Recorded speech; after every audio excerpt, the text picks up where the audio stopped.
व्यापार मंडल के अध्यक्ष जी, सभी बहुत आदर के योग्य अतिथिगण, शाला परिवार के सभी शिक्षिकाओं,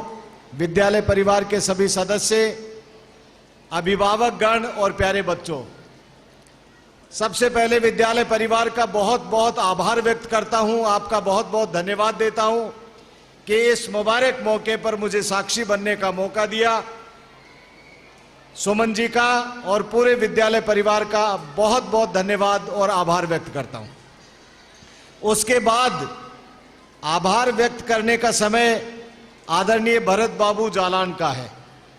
मेरे मन में आज बहुत सारी बातें थी, बहुत सारी बातें बच्चों से शेयर करते, बहुत सारी बातें अभिभावकों को भी मैं कहता, लेकिन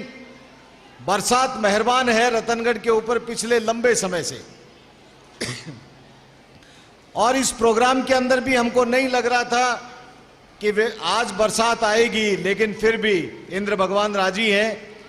तो मैं लंबी बात तो नहीं करूंगा, लेकिन सब लोग जानते हैं इस बात को कि रतनगढ़ के अंदर जन्म से मरण तक सारी व्यवस्थाएं कहां पर हो, कैसे हो, इस बात की व्यवस्था जालान परिवार ने की है और इसीलिए जालान परिवार नगर सेठ कहलाया है। ये बरामदे में सामने खड़े हुए, ऊपर बरामदे में बैठे हुए लोग भी ताली बजा सकते हैं, उनको ताली बजाना मना नहीं है, इधर वालों को ही है। ये ताली मेरे लिए नहीं बजवा रहा हूं, ये ताली एक ऐसे परिवार के लिए बजनी चाहिए जिन्होंने प्रेरणा दी है, जिन्होंने बालिका शिक्षा को बढ़ाने के लिए अपनी गाढ़ी कमाई में से कुछ हिस्सा देकर के, मैं दान नहीं कहूंगा क्योंकि मां सरस्वती के मंदिर में विद्या दान सबसे बड़ा दान होता है और उसके लिए कोई भी परिवार यदि आगे आता है तो वह परिवार पूजनीय हो जाता है। आदरणीय जालान परिवार पूजनीय हो गया। मैं तो यह भी कहूंगा कि जैसा सभी लोग हम लोग जानते हैं कि पहले आदरणीय बालकृष्ण गोस्वामी जी ने बताया कि पहले बालिकाओं में शिक्षा देने की, या अभिभावक लोग सोचते थे कि बच्ची तो 5वीं क्लास पढ़ लेगी, 7वीं पढ़ लेगी, साक्षर होगी, वो पढ़ लिख करके क्या करेगी। लेकिन मित्रों, आप सब लोगों को पता है एक समय तो ऐसा भी था जब वसुंधरा जी यहाँ की मुख्यमंत्री थी, विधानसभा की अध्यक्ष जो हैं वो भी महिला थी, सुमित्रा जी थी, और गवर्नर भी मार्गरेट अल्वा वो भी महिला थी, और देश की राष्ट्रपति प्रतिभा पाटिल भी महिला थी। तो मैं ये कहना चाहता हूं कि यदि ये शिक्षा नहीं होती तो निश्चित रूप से महिलाएं आगे नहीं बढ़ती, और बिना शिक्षा के समाज का उत्थान संभव नहीं है। मां सरस्वती की कृपा जब तक किसी के ऊपर नहीं होती है तब तक वो परिवार और वो देश आगे नहीं बढ़ सकता है। मैं अभिभावकों से एक ही बात कहूंगा कि वो अपने बच्चे के टैलेंट को पहचाने। हर बच्चा इंटेलिजेंट है, लेकिन उसका क्षेत्र फील्ड अलग अलग है। वो अपने क्षेत्र के अंदर बहुत उम्दा कर सकता है, इसलिए अपने बच्चे के टैलेंट को पहचान करके उसको वही सब्जेक्ट दिलवाएं जिसके अंदर उस बच्चे की रुचि है। और अध्यापकों को ये बात कहना चाहता हूं कि वे उस बच्चे के टैलेंट को वो भी पहचाने और अभिभावकों को भी गाइड करें कि ये बच्चा इस फील्ड के अंदर अच्छा कर सकता है, उस फील्ड को, उस बच्चे को उस फील्ड के अंदर भेजना चाहिए। मैं भरत बाबू जालान की तो क्या तारीफ करूं। मैं 2 वर्ष पहले, कोरोना से पहले, मैं यहां वार्षिक उत्सव के अंदर मुझे आने का मौका मिला था और भरत बाबू से उस वक्त भी मुलाकात हुई थी। 2 वर्ष कोरोना के अंदर बीत गए, लेकिन फिर यह आज बहुत शानदार कार्यक्रम यहां भरत बाबू आपके सानिध्य में हुआ है। निश्चित रूप से कोई भी एक सरकार किसी भी क्षेत्र का विकास अकेली नहीं कर सकती है, और पहले के जमाने में तो मुझे गर्व है ये बात कहते हुए कि जो हमारे वैश्य समाज के लोग हैं, जो हमारे व्यापारी बंधु हैं, जो उद्योगपति बंधु हैं, उन लोगों ने शिक्षा का, चिकित्सा का, पीने के पानी का, ये सब काम उन्हीं लोगों के द्वारा, उन्हीं दानदाताओं के द्वारा होता था। कुएं बावड़ी जितने खुदे हैं वो सेठ साहूकारों ने खुदवाए। शिक्षा के क्षेत्र के अंदर चाहे एजुकेशन के लिए स्कूल्स बनाने का काम हो, चाहे कॉलेजेस बनाने का काम हो, वो सब काम भी सेठ साहूकार लोगों ने किया और बड़े बड़े चिकित्सालय बना करके न केवल रतनगढ़ को ही ये सौगात मिली, बल्कि मैं तो ये कहूंगा कि शेखावटी क्षेत्र के अंदर और राजस्थान के अंदर यदि सेठ साहूकार लोग नहीं होते तो अकेली सरकार कुछ भी नहीं कर सकती थी और हम पिछड़ जाते शिक्षा के क्षेत्र में, हम पिछड़ जाते चिकित्सा के क्षेत्र में और आने वाले समय के अंदर हम और उन्नति करें। इसके लिए मैं जालान परिवार जैसे लोगों से शिक्षा ग्रहण करके समाज के अन्य लोगों को भी आगे आना चाहिए। मैं पुनः आप सब लोगों का धन्यवाद देता हूं, आप लोगों का बहुत बहुत आभार व्यक्त करता हूं और जो मान सम्मान दिया, मैं ये आप लोग देख रहे होंगे कि ये साफा मैंने उतारा नहीं, ये साफा विद्यालय परिवार के द्वारा जो मान और सम्मान दिया है और जो जालान साहब के हाथों से मुझे जो मान और सम्मान दिया, ये एक जिम्मेदारी का एहसास करवाता है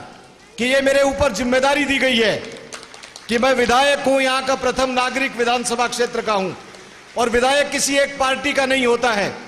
विधायक चुनने के बाद में वो पूरे विधानसभा क्षेत्र का विधायक होता है और वो जन सेवक होता है, जन प्रतिनिधि होता है। देश के प्रधानमंत्री ने हमेशा ये बात कही है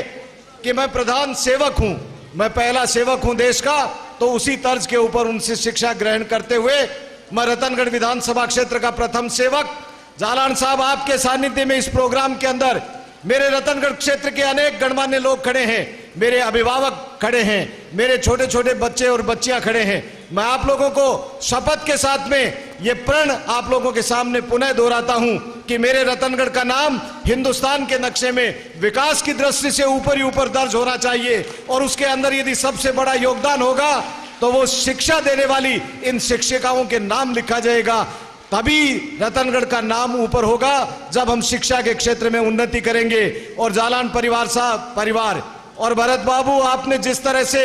दिल खोल करके, जैसा बालकृष्ण गोस्वामी जी कह रहे थे, आपके परदादा जी सेठ सूरजमल जी ने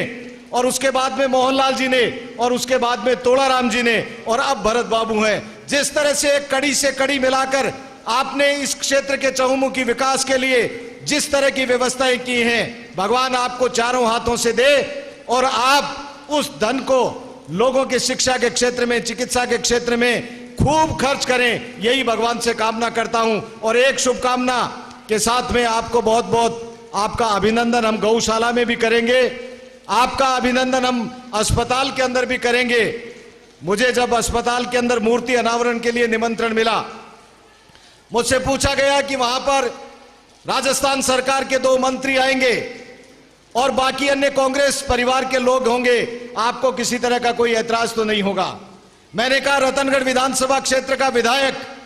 अभिनेश महर्षि है, पहले कोई और था, बाद में कोई और होगा, इस बात से फर्क नहीं पड़ता है। लेकिन यदि नगर सेठ ने कोई काम किया है और उनकी मूर्ति लगे और उस मूर्ति के अंदर मुझे साक्ष्य बनने का मिले और उनके माल्यार्पण करके उनको श्रद्धांजलि देने का मुझे मौका मिले, तो इससे बढ़िया कार्यक्रम कोई हो नहीं सकता है। जालान परिवार को पुनः साधुवाद देता हूं, आपका बनाया हुआ वो अस्पताल आज जिला अस्पताल बन गया है। राजस्थान की विधानसभा में मैंने जब जिला अस्पताल बनाने की मांग की, मुख्यमंत्री जी ने एक ही बात मुझे कही कि मुझे 2 ऐसे काम बता दो जो इस बार करने के लिए हो। 1 और 2 पत्रिका और भास्कर अखबार ने पूछा कि आपकी 2 मांग कौन सी है। उन दोनों मांग के अंदर मैंने जालान साहब पहली मांग रतनगढ़ को जिला अस्पताल बनाने की रखी और उस जिला अस्पताल के अंदर आपने बहुत सारी सुविधाएं दे रखी हैं और अब जिला अस्पताल बनने के बाद में अनेक सुविधाएं होंगी। मैं राजस्थान की सरकार से भी मांग करूंगा, करी भी है, कि इस जिला अस्पताल को जिला स्तर की सुविधाओं से नवाजा जाए, जिससे मेरे विधानसभा क्षेत्र के लोग चिकित्सा के अभाव में कहीं बाहर नहीं जाना पड़े। यही बात कहते हुए जालान परिवार का जितना गुणगान किया जाए, जालान परिवार का जितना धन्यवाद दिया जाए, वो धन्यवाद के लिए शब्द कम पड़ते हैं। और भरत बाबू जालान, आपको भगवान दीर्घायु प्रदान करे, आप स्वस्थ रहे, उन्नति करें। और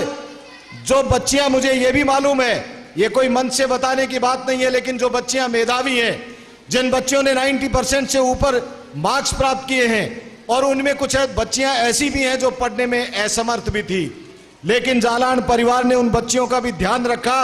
और उन बच्चियों को शिक्षा दिलाने के लिए आप आगे बढ़े। उसी का परिणाम है कि उन बच्चियों ने इस विद्यालय का नहीं, रतनगढ़ का नहीं, जिले का नाम रोशन किया है। 97.2% अंक कोई छोटी मोटी चीज नहीं है। हम लोग जब पढ़ते थे और भरत बाबू आप लोग जब पढ़ते थे तब तो 2 विद्यार्थियों के अंक मिलाते थे तब जाकर के 97 अंक होते थे। तो इसी भावना के साथ में मैं उन बच्चियों को जो गार्गी पुरस्कार से नवाजी जाएंगी उनको, और जिन्होंने 15 बच्चियां ऐसी जो 90% से ऊपर लिए, इन सब बच्चियों को भी बहुत बधाई देता हूं और बाकी सभी बच्चियों को भी बहुत बहुत बधाई देते हुए मेरी वाणी को विराम देता हूं। जय